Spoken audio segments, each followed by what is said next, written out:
di awal. Maka dari itu mohon bantuannya dalam membahas hal ini ya. Terima kasih. Ya. Di sini, oke, kelas ketiga. Oke. Di sini, ya, udah kelihatan ya? Udah deh, udah. Udah ya. Saya kembali ke Excel dulu. Oke. Nah, itu data-datanya. Akuisisi S bisa 715, harga 800 juta untuk 80% kepemilikan. Ekuitas S 800 juta, saham biasa 600 juta, 200 juta laba. Ekuitas P bisa takui saldo laba 400 juta, capital income 600 juta, dividen 200 juta, dividen S 100 juta, ada building UV itu under value 50 juta, masa manfaat 10 tahun, ada OV 25 juta, masa manfaat 5 tahun, hanya ke goodwill. 2016 ada pinjaman dari P ke S 1 juta tanpa bunga, metode lengkapi untuk kerja ya. Oke, sebelum kita melangkah ke segala macam kertas kerja yang di sini saya ada semacam harakiri kayaknya di sini ya, saya melakukan harakiri sepertinya di sini yang ini harakiri, makanya kalau menjelaskan. Nah, sebelum langkah lebih jauh perlu dihitung dulu terkait akuisisi 2015 untuk memberikan gambaran jernih ke depan dalam rupiah penuh. Nah, akuisisi ini ada selisih nilai 200 juta kan di tahun lalu, ya. Ada selisih nilai 200 juta di tahun lalu karena kita akuisisi 800 juta, sementara 800 juta kalau kita penuhkan 100% kan itu kan jadi 1 miliar. Nah, itu nilai tercatat aset netonya seperti kita tahu di data ekuitas itu 600 tambah 200, 800, maka kita ada selisih nilai 200. Kemudian dialokasikanlah OV dan UV untuk menemukan goodwill. Selisih nilai 200, UV bangunan 150, OV equipment 25, otomatis di sini goodwill kita simaknya 200 kita dikurang dalam tanda kurung 150 ditambah. Kenapa di sini ditambah? Karena OV-nya sudah saya kasih negatif, jadi tidak perlu dikurang. Jadi tambah negatif kan berkurang juga. Nah, kemudian inilah yang juga saya sempat tanyakan ke grup kelas karena saya tidak memahami soalnya. Makanya sebenarnya ya saya tidak terlalu mengerti soal ini sebenarnya. Jadi tapi oke lah, terima kasih kesempatannya. Laba bersih di S 200 juta. Ini asumsi perhitungan dan asumsi yang perlu saya buat. Kenapa? Saya harus ngebongkar dulu atasnya supaya clean and clear, baru kita masuk ke segala macam perhitungan di kertas kerja. Nah, laba bersih dia 200 juta. Ini sebabnya ada akuisisi. Ngapain saya hapus ya? Oke. Hal tersebut disebabkan saat akuisisi RE-nya 200 juta, kemudian di data 1 Januari kertas kerja RE-nya 300 juta. Nah, di saat akuisisi itu kan di sini kita lihat. Ekuitas S 800 juta, saham biasa 600 juta, 200 juta laba, maksudnya RE ya, maksudnya RE. Ketika kita lihat di sini, retain earning yang ini, 300. Berarti kita tambah 100 dong, ya kan? Nah, 100. Sementara di data awal kita diberi gambaran bahwa dividen S 100 juta di 2015, otomatis labanya 100 tambah 100, 200 kan? Nah, itu. Yang kedua, makanya ini cuma untuk membantu. Yang kedua, RE di 800 juta. Karena ini apa? Didapat dari laba ditahan awal 400 juta yang saat akuisisi, tambah SNI yang saya tanya di grup juga 600 juta, dikurang dividen 200 juta, jadi 800 juta. Bisa disimak di sini. Saya simak di sini 800 juta.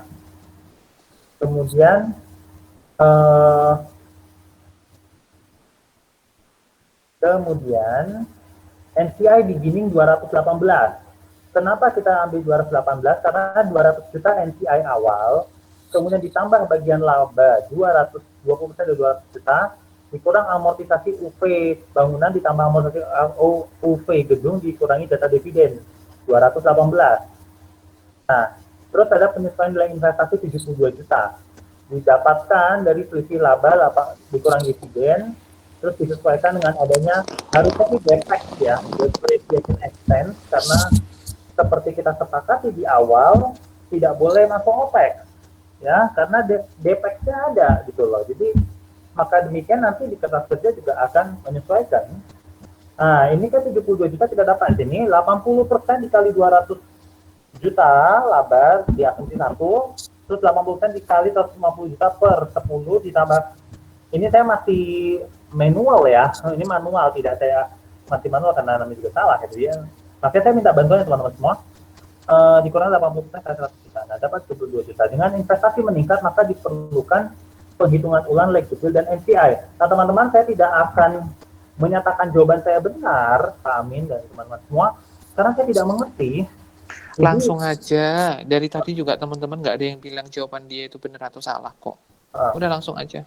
Ya, ini unamortized expense-nya terpaksa berubah. Jadi RE-nya kan sudah berubah di sini kan, RE-nya sudah berubah 200 tambah 100 kan 300. Terus di sini investasinya naik di 872 218, jadi satu di sini kan kalau dibilang satu, ini kan kalau dijumlah bahwa ini kan 1 miliar 90 juta. Ini kita kurangkan 900 sudah, unamortized expense 190. Lalu kita alokasikan selisih nilai. Nah, selisih nilai ini saya agak mohon bantuannya. Ini kenapa 135 dan ini kenapa 20? Karena saya anggap amortisasinya sudah jalan di tahun sebelumnya, jadi saya tidak akui lagi 150, tetapi saya akui langsung 75 juta. Nah, saya akui 135, saya akui 20, karena saya anggap sudah tahun lalunya berjalan, jadi goodwill-nya tetap. Nah, kemudian kita naik ke atas. Oke. Ini tidak ada masalah, dividen income-nya 80 kan, 0,8 kali D37 ini 100. Nah, ini terkait sales COGS. Terus, nah ini yang harus kita revisi sesuai dengan kesepakatan. Nah, jadi kita perlu masukkan 10. Nah, kita dapat ya segini, 205. Astagfirullah, salah kamar, Del. 10.000. 385 atau. Nah, NCI expense sedikit berbeda dengan soal sebelumnya, karena kan kalau soal sebelumnya kita mengakui GOBP, gain of bargain purchase. Ini kan kita tidak perlu karena goodwill-nya ada, tidak dia sebuah aset yang berdiri sendiri, maka perhitungannya menjadi D30 kali 0,2 minus ini 10 dan sebagainya, dari baca di sendiri. Retain earning seperti ini kenapa ada angka 80? Karena terkait dividen income ya, dividen income terkait dividen income. Nah, kemudian dividen juga harus kita 100.000 ini kita breakdown. Ini belum sempat saya bikin sebenarnya karena saya dikejar waktu dan dan sebagainya. Ini jadi seperti ini. Kemudian, nah ini yang menjadi permasalahan teman-teman. Ketika saya menghitung di bagian ini, saya meyakini bagian ini sudah benar. Bagian liability dan equity sudah benar. Maka karena ada kesalahan khas, makanya saya harap bantuannya Pak Amin dan teman-teman semua. Ini bagaimana terkait kas ini? Di sini sih nama balance 9850 tetapi ini kok ada 83.000 nih, saya harap kiri Pak supaya di sini nampak balance gitu loh Pak. Jadi jadi itu saja yang bisa saya berikan. Saya minta maaf, terima kasih. Oke, makasih Mas. Oke, dinaikin ke atas ada jawaban yang beda sama jawabannya Satria. Segini atau turun lagi Pak? Turun lagi. Sampai agak dikecilin aja Mas, agak dikecilin biar nanti kertas kerja konsolidasinya kelihatan. Atau kalau enggak itu yang kolomnya kosong-kosong itu, yang di row 18, kemudian row 23, 24 itu hilangin semuanya aja itu. Caranya? Ya di delete. Delete aja nggak apa, oke. 18 terus row berapa? 22, 23 ya? Itu 22, 23, 24 kan hilang, nggak ada semua tuh, hilangin aja lah. Biar maksudnya biar gampang untuk ngelihatnya. Ya. 28 ya. Sudah. Oke.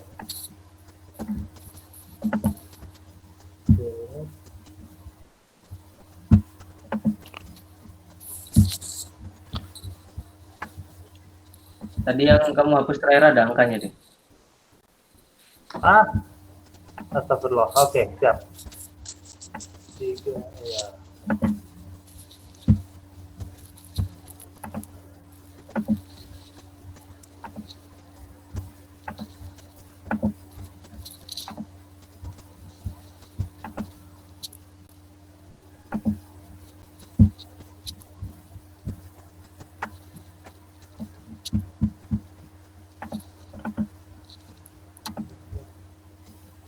Nah, udah Pak? Udah, silakan.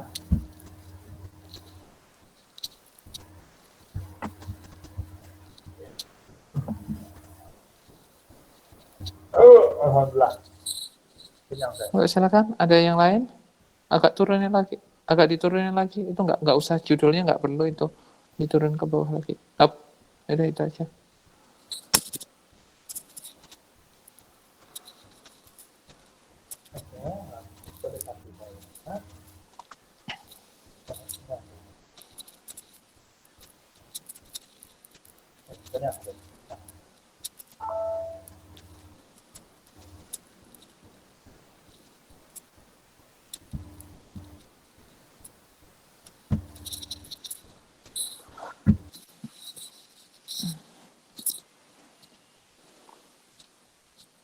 Itu hilang lagi tuh.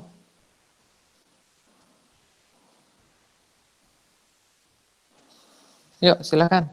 Ahmad, jawabannya gimana Ahmad? Mungkin dari saya mulai yang pertama bedanya itu yang di retail earning tanggal 1 Januari, Pak. Kenapa? Angkamu berapa? Ini angkanya Adi berapa ya, Pak? Di retail itu ada itu. 800, Pak ya. Ini 800. Saya awalnya juga hitung 800, Pak. Terus ada keterangan di soalnya itu ada dividen dari PTS 100 juta, Pak. Nah, itu kan terus akuisisinya PTP ini dilakukan di awal tahun sejumlah 80%. Jadi saya anggap dividen yang diberikan PTS selama 2015 itu saya anggap sebagai income juga, Pak, dividen income bagi PTP. Jadi saya tambahin 80 juta. Jadi retail earning 1 Januari saya 880 juta, Pak. Bukan 800, Pak. Kalau saya. Oke, wait.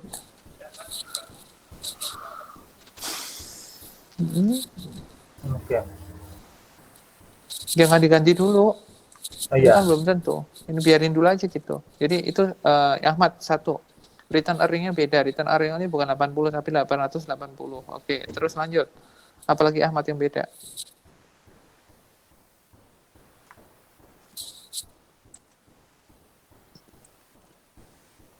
Mungkin itu aja Pak kayaknya, Pak. Tadi saya baca sekilas juga yang diterangin Ade. Oke. Lanjut yang lain. Hairus gimana Hairus? Oh, Ardian tadi mau komen. Silakan Ardian. Saya habis terputus, Pak. Ini baru masuk lagi. Oke. Hairus gimana Hairus? Iya, Pak. Kalau saya sendiri kayaknya ini sih banyak perbedaannya. Mungkin untuk konsep awalnya sendiri yang barusan dijelaskan Pak Amin itu sebelum-belumnya waktu ngerjain masih ada beberapa konsep yang belum saya ini. Contohnya tadi kayak yang Pak Amin jelaskan. Jadi ada beberapa, jadinya banyak yang ini salah sih, Pak.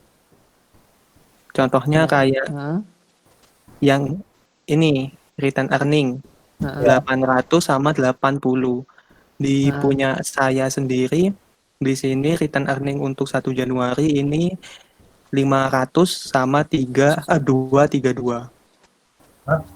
500 sama 232. Oke. Ya, mungkin itu Pak, banyak ini bedanya, Pak. Oke, ya harus oke. Willy gimana, Will? Sama kayak Eki tadi, Pak. Untuk yang RE Januari 1, untuk yang P itu 880, Pak. 880. Karena posisinya tahun 2016, sedangkan yang di soal itu masih 2015. Jadi ada Oke. penyesuaian. Oke. Astagfirullah. Gimana ini kita betulkan? Nah, Yang lain silakan. Nisa, gimana Nis?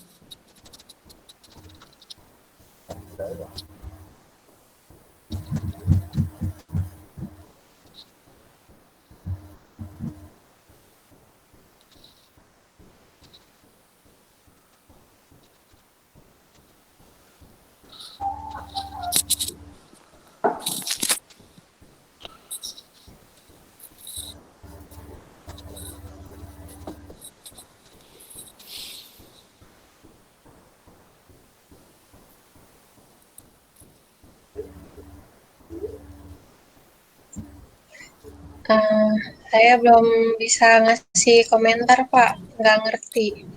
Jawabanmu gimana? Jawaban saya sama kayak Eki, 880. Oke.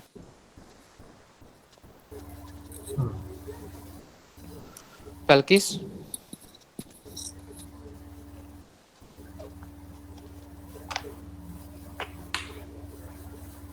Gimana Balkis? Mohon maaf Pak, dari tadi saya putus-putus di saya. Jawabanmu sama jawabannya Satria gimana? Sama atau ada yang beda? Beda sih Pak, saya lebih kayak tadi yang return earning ya. Saya 880 juga. Oke. Satu lagi deh ini.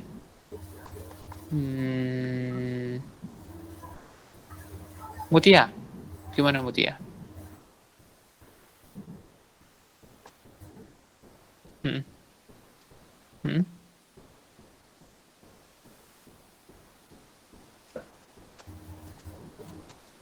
Hmm. Hmm. Hmm. Oke.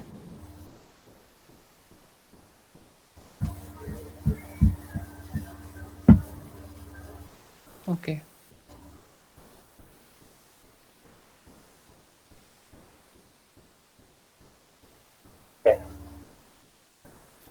Bentar. Sebentar. Saya tak download dulu.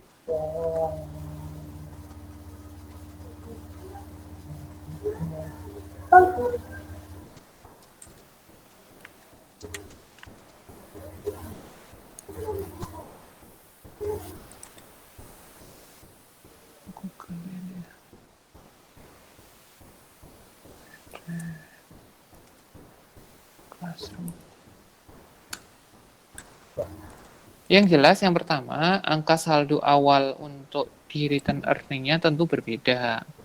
Saldo awalnya, kalau kita lihat di situ, ini kan pada saat aku itu ekuitas S-nya 800 sama 200, ya kan, terus kemudian mengalami perubahan. Tapi di sisi P, untuk 2015 itu dia ada 600 juta, dividennya 200 juta. Sementara dividen S-nya itu hanya 100 di S. Dia tidak menyajikan berapa labanya, walaupun sebenarnya laba itu akan ketahuan nanti angkanya dapat dari mana. Ini kita lihat di sini, yang pertama nilai return earning awalnya si P itu nggak ketahuan, ya. Terus kemudian nilai net income-nya juga yang di atas belum ketahuan karena nanti akan ada namanya dividend income. Itu jadi income di tahun yang bersangkutan nggak ketahuan, return earning di awal nggak ketahuan, sehingga nilai return earning akhirnya belum ketahuan juga. Sehingga dari sini kalau angkanya kita salah memasukkan, maka yang di sisi akhir dia tidak akan balance. Nah, yang pertama, angka yang pertama untuk dividend income itu kita sama tahu itu paling gampang, ya. Angkanya dapat dari mana? Angkanya adalah berapa persen? Kepemilikannya adalah 80% dikalikan dengan berapa dividennya di tahun itu.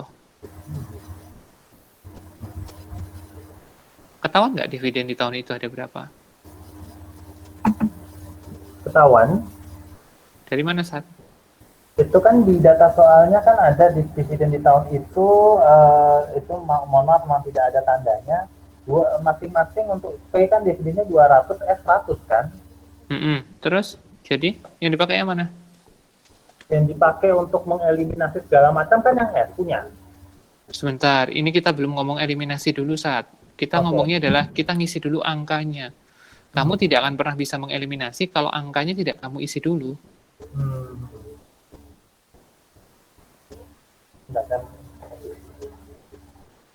Jadi jangan dibalik, jangan bikin eliminasi kemudian angka di sebelah kiri itu diisi.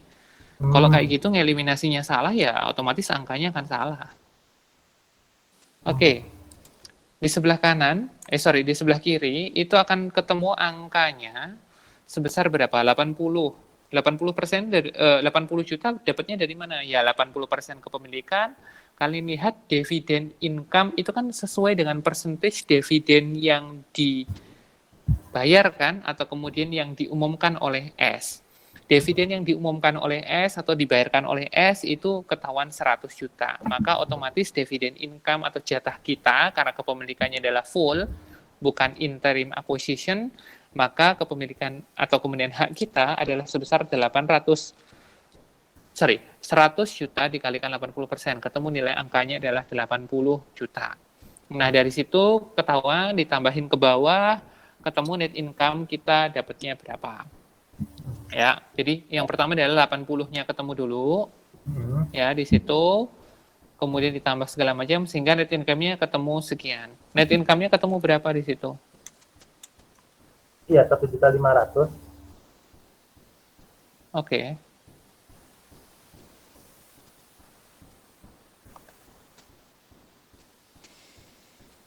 Nah, itu yang pertama. Kemudian yang kedua, kita nyari nilai return earning-nya. Ya. Nilai return earning awal itu angka 800 dapatnya dari mana kamu, Satria?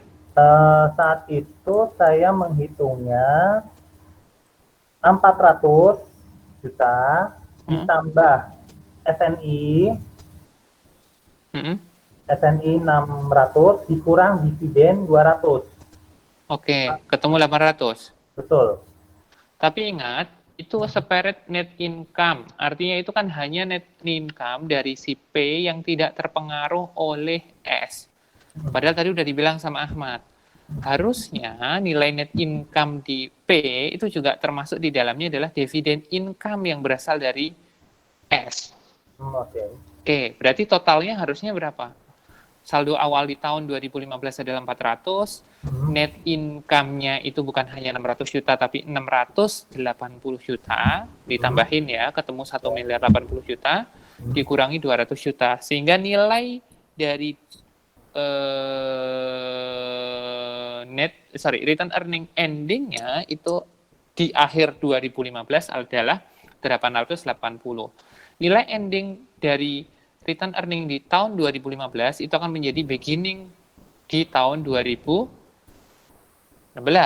Maka nilai beginning yang akan dimasukkan di situ adalah nilainya 880. Kemudian ada dividen lagi, itu juga 200, sesuai dengan soal, automatically ketemu akan angka nilai di bawah untuk return earning-nya 2180. Oke. Terus kemudian dijumlahin dulu yang di bawah, ketemu angkanya dapat berapa, investment-nya karena dia pakai cost method tidak ada perubahan, maka otomatis kas-nya akan ketemu selisihnya. Kas-nya itu berarti udah disesuaikan belum? Kasnya begini, salah, ini kasnya ya. Kasnya sudah auto menyesuaikan sini. Angkanya sama nggak Ahmad dengan punyamu? Angka kasnya itu? Saya enter dulu. Berbeda, Pak. Angka kasnya dapatnya berapa, Ahmad? Kalau saya angka cashnya 3.030.000, Pak. 3.030 juta itu, Pak. Kalau ada 00-nya, Pak. Oke, 3 miliar 30 juta. Oke. Jadi 3030. 3030. Kenapa bisa beda, Ahmad? Kalau saya pakai rumus itu menyesuaikan dari standar total asset sama dengan total liability, total liability dan equity. Total liability dan equity saya sudah ketemu itu sejumlah 9930. Nanti tinggal menyesuaikan ke atasnya Pak di total asetnya. Oke. Jadi kalau dari sini apa yang bikin beda kira-kira? Yang bikin beda ya Pak. Iya, gimana goodwill-nya. Mutia?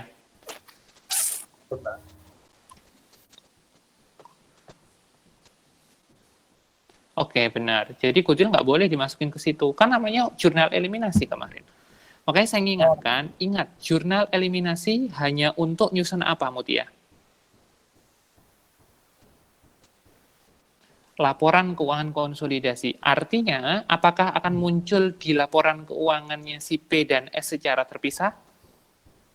Tidak. Maka jangan sekali-kali memunculkan angka-angka di situ untuk laporan keuangan P dan laporan keuangan S secara terpisah. Dia hanya akan muncul di laporan keuangan konsolidasi. Dihapus itu goodwill-nya. Oke. Oke. Nah, dari situ udah untuk jurnalnya, jurnal eliminasi dan kawan-kawan kita lihat naik. Oke. Atau mungkin sebentar ini karena kondisinya awalnya udah benar, oke, berarti neraca awalnya nggak ada yang beda ya, Mutia, Ahmad, ada yang beda atau nggak? Atau udah clear itu? Sudah Pak, dari saya.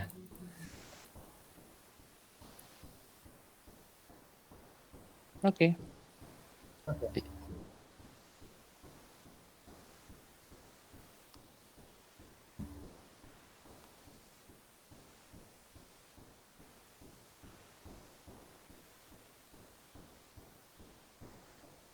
Udah sama. Oke, tinggal ini masalah jurnal eliminasi. Ya. Mungkin tolong di close dulu, diganti. Ahmad minta tolong untuk share screen gantian. Ahmad punya jawabanmu? Oh ya sebentar Pak. Bentar ya, saya belum selesai. Oh ya, sebelum saya tutup, sebelum ini, berarti mohon penegasan, kalau misalnya, Pak Amin, saya akan membongkar dulu akuisisi tahun sebelumnya, ketemu goodwill, itu tidak boleh dimasukkan di tempatnya P, tapi nantinya di urusan apa namanya, eliminasi saja begitu Pak? Hah, maksudnya? Aduh, mumpung saya masih share screen Pak, jadi biar saya bisa mengini Pak, mohon maaf. Enggak, sebentar gini. Dari kemarin kan sudah saya bilang, tadi udah dipertegas sama Mutia juga, bahwa namanya jurnal penyusunan, jurnal eliminasi dan penyesuaian, itu kan hanya akan mempengaruhi laporan keuangan konsolidasi. Ya, ini saya mau Terus? Oke, berarti angka yang ini, saya sebetulnya ingin Pak, Enggak, sebentar. Kalau kamu mau konsisten di situ, kalau seandainya nih ada selisih sebesar 200, kamu alokasiin dan kawan-kawan. Kamu kan mau ngalokasiin tuh di goodwill, di P, nongolin. Ya. Pertanyaan saya simpel. Kalau kamu nongolin itu di P, kok kamu nggak ngubah nilai bangunan sama equipment-nya? Kok kamu biarin? Oh iya, oke. Berarti kan enggak kan? Artinya berarti gini, maksudnya kita tidak hanya berpikir bahwa kenapa itu nggak boleh, kenapa itu boleh. Tidak hanya seperti itu. Jadi kalau memang itu boleh, ya berarti kamu harus, you have to be fair enough, memperlakukan tidak hanya goodwill, tapi juga terhadap equipment sama bangunan. Kamu kan sudah menyatakan bahwa untuk bangunan dan equipment itu hanya akan muncul di jurnal eliminasi dan jurnal penyesuaian dalam rangka nyusun laporan keuangan konsolidasi.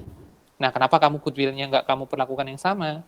Oke, udah paham itu. Terima kasih Pak. Ya harusnya treatment-nya sama kan? Oke, bisa di close. Nanti minta tolong punyanya Ahmad, karena punyamu tadi banyak banget keterangannya. Kasihan teman-teman nanti. Silakan. Sorry, kok Ahmad panggilnya Eki? Nanti saya dimarahin sama teman-temannya. Ayo. Nggak apa-apa. Bentar Pak ya. Oke.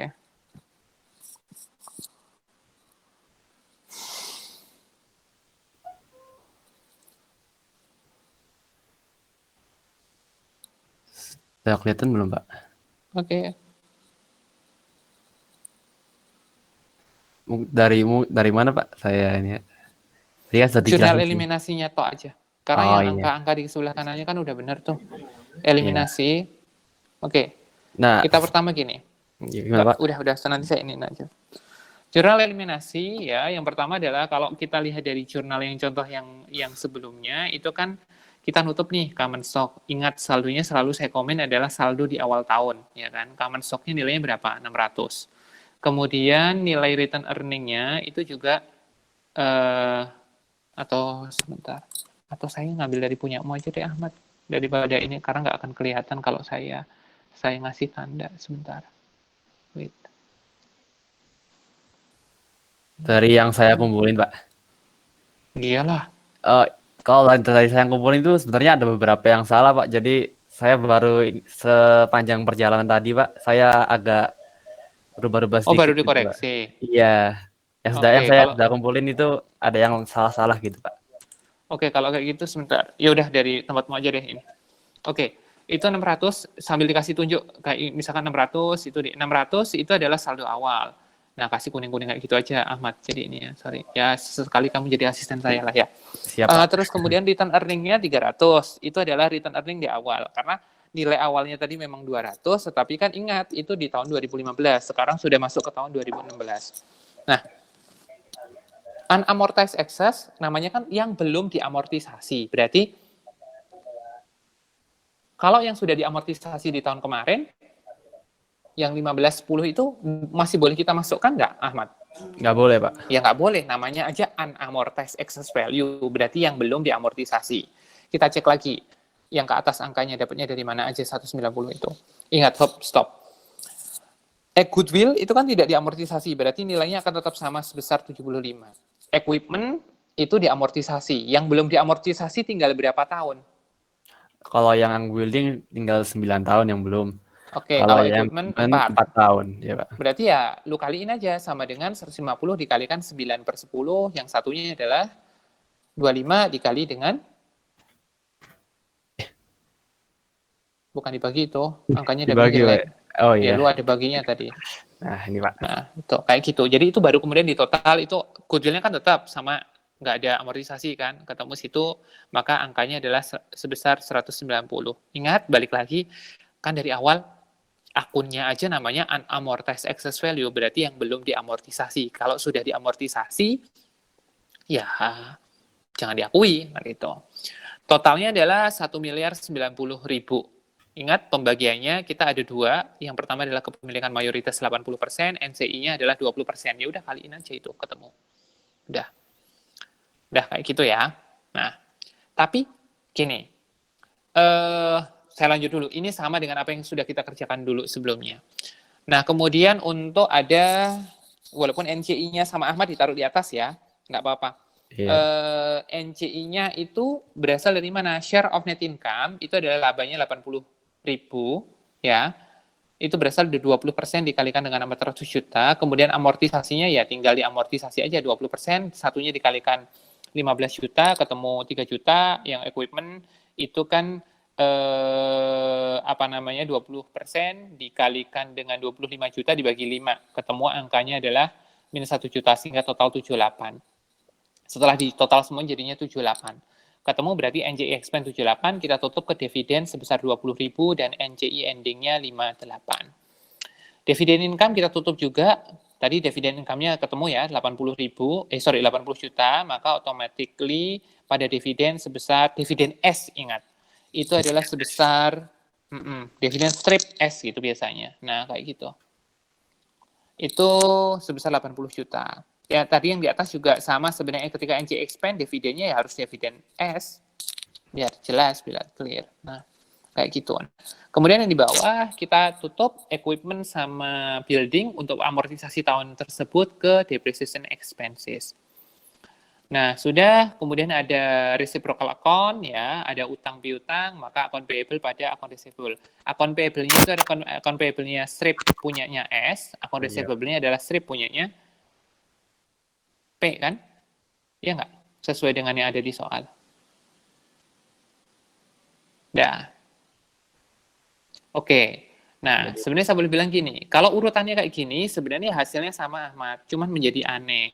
Iya, Pak. Anehnya apa? Ya masa kamu depresiasi dulu, baru kemudian kamu expenses kan? Jadi harusnya sesudah sesudah menyusun yang pertama, sesudah yang tadi, jurnal yang pertama, itu harusnya di bawahnya, sesudah itu di bawahnya itu baru kemudian yang di bawah. Jadi habis ada excess cost of value, baru kemudian kamu langsung alokasiin itu kemana. Iya Pak, saya Itu. lupa. Nggak apa-apa, tapi maksudnya urutannya, karena apa, takutnya nanti ketika kamu jurnal, kelupaan, angkanya kamu bingung gitu loh. Angkanya dapat dari mana. Itu sih. Dah, sampai di situ udah clear semua ya. Itu berarti kan sama persis dengan apa yang sudah kita lakukan, bener nggak? Iya Pak, sudah. Pindahin dulu deh Ahmad, kalau misalkan itu bisa di cut terus ke bawah. Yang kalau kayak gitu, yang di atasnya di copy dulu aja, di copy ke bawah, di cut ke bawah, baru kemudian dipindah. Di copy Pak. Bukan. Jangan kayak gitu. Enggak, maksudnya gini. NCI expand, taruhlah, kamu pindahin dulu aja ke bawah. Atau biarin ya, maksudnya gini, biarin dulu deh, biarin. Daripada kalian bingung ininya. Pokoknya intinya urutannya harusnya dibalik. Oh, iya baik Pak. Iya. Nah, udah nyampe dulu ke atas, hop, sini. Udah nyampe di sini dulu. Nah, udah kan? Itu clear, nggak ada masalah, itu sama persis dengan apa yang sudah kalian lakukan sebelumnya di latihan 1 dan kasus 1 dan kasus 2. Lalu pertanyaan selanjutnya adalah, lalu apa Pak yang membedakan antara tahun bersangkutan dan in the following years, maksudnya untuk tahun-tahun selanjutnya? Yang membedakan adalah, gini, kalian bisa lihat di situ, investment in S, jangan ditulis dulu. Iya Pak. Biarin dulu, sabar dulu Ahmad. Investment in S, kreditnya kamu tadi berapa? Yang jawab jangan Ahmad. Mutia, kreditnya berapa Mutia di jurnal A-nya? Investment in S, kamu kan nutup tuh common stock, return earning, unamortized pada investment in S dan NCI, ya kan? Kamu nutup investment in S, itu investment in S berapa angkanya? 872 kan?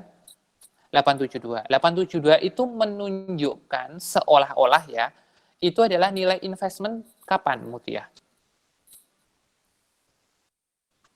1 Januari 2016 kan? Nah, padahal kalau di cost method, nilai investment in S-nya itu berubah atau enggak, Mutia?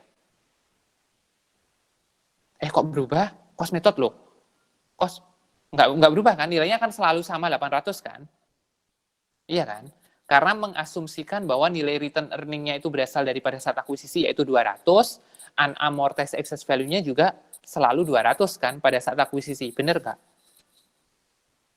Nah, artinya ada yang nggak sinkron nih, ada yang nggak match nih.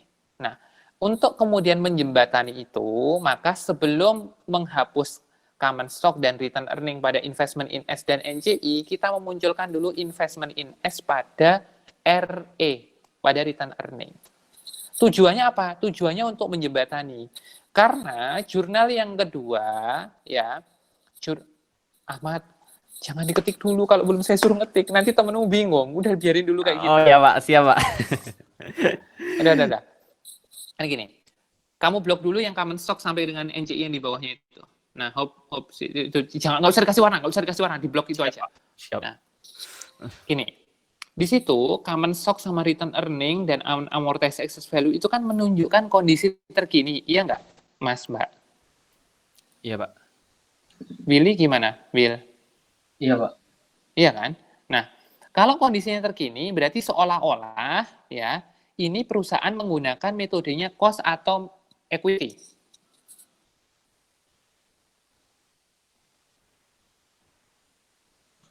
Kalau terkini seolah-olah equity, Pak. Seolah-olah equity kan? Iya. Iya nggak? Seolah-olah kan equity. Karena apa? Kamu ngitungnya 80%. Ahmad, jangan dihilangin itunya. Udah biarin di situ dulu. Iya maaf Pak. Sabar. Nah, nanti teman-teman bingung. Nah, karena saya nggak bisa mengontrol itu di tempatmu, karena jawabanmu tadi kamu bilang beda. Nah, karena ini kondisi terkini, berarti kan jurnal yang di blog sama Ahmad itu adalah menunjukkan ketika treatmentnya adalah sebagai equity method, kan? Iya nggak? Halo? Teman-teman gimana? Mutia, Nisa, Ardian? Nisa, gimana? Iya Pak. Iya kan? Itu equity, kan? Iya, Pak. Nah, padahal kamu nyatetnya hanya sebagai cost, iya nggak? saldonya awalnya pakai cost, kemudian diilangin pakai equity. Kan nggak nyambung. Iya nggak? Iya, Pak.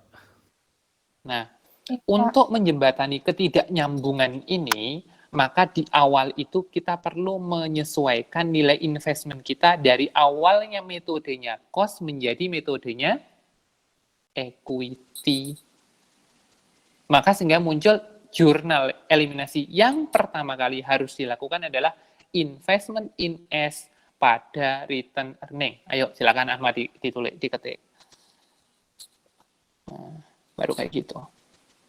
Angkanya dapat dari mana? Angkanya paling mudah adalah kalian cek kenaikan net asset. Kenaikan net asset kan berarti selalu ngitungnya adalah common stock ditambah return earning awal dikurangi dengan common stock dan return earning ending dikurangi awal kan? Kan sama-sama common stock-nya sama. Nggak ada perubahan, sama-sama 600. Maka lu cek aja kenaikan return earning saja. Kenaikan return earning-nya berapa? Bandingin tadi di soal. 100 kan? Iya nggak? Iya, Pak, 100, Pak. 100 kan kenaikan return earning-nya. Kamu sih bisa ngitung dari sisi tidak kenaikan return earning, tetapi dari sisi net income. Kamu berarti jumlahin dulu 400, dikalikan 80%, kemudian dikurangi dividen, dan seterusnya. Itu bisa. Tapi agak kelamaan. Nah, oleh karena itu yang lebih mudah dan lebih enak dilakukan adalah kalian cek aja kenaikan RE-nya berapa. RE-nya si S itu di awal tahun 2015 itu adalah 200. Endingnya 300. Berarti ada kenaikan RE kan? Iya nggak? Iya, Pak, 100. Nah, kenaikan RE-nya adalah 100. Kali aja, silakan. 80% kali 100. Itu 1. Ya kan? Itu dari kenaikan RE. 80% kali 100. Oke. Ditambah atau dikurangi, proses amortisasinya tahun kemarin tuh udah ada apa aja. Lu cek, yang sudah ada apa? Yaitu 80% dikalikan dengan minus 15 juta ditambah plus 5 juta kan? Atau jadinya nanti total 10 juta lah. Nah, dari situ kan ketahuan 80% kali 90 juta. Sehingga angkanya ketemu 72 juta. Karena seolah-olah jurnal yang pertama ini menjembatani bahwa dari awal kalian menyusun laporan keuangan kalian mengakui investmentnya menggunakan equity method. Seperti itu. Di enter Ahmad. Itu kayaknya akan error itu. Iya, Pak. Karena angkanya nggak pas. Makanya di Nah, kayak gitu. Nah, dikurung tutup. Nah. kurang, Pak. Enggak, itu berarti sebentar. Yang depan 80% kali ditambah kali 100 juta itu dikurung dulu. Dikurang dulu, Pak.